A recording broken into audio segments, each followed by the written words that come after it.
शुक्लाम्बरधरं विष्णुं शशिवर्णं सदुर्भुजं प्रसन्नवदनं ध्यायेत् सर्वविघ्नोपशान्तये। ज्ञानानन्दमयं देवं निर्मलस्फटिकाकृतिम् आधारं सर्वविद्यानां श्रीहयग्रीवम् उपास्महे।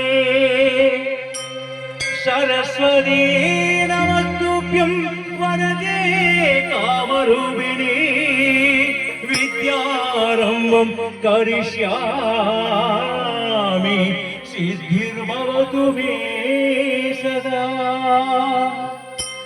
अगस्त्यं सत्यसान्निध्यमाचार्यवर्यम् अद्भुतम् अमृतानन्दसिद्रूपम् अमूल्यमूलमाश्रये। सर्वमङ्गलसम्पूर्णं सदा स्मेरमुखाम्बुजं सर्वाकर्षणसान्निध्यं मम सद्गुरुम् आश्रये।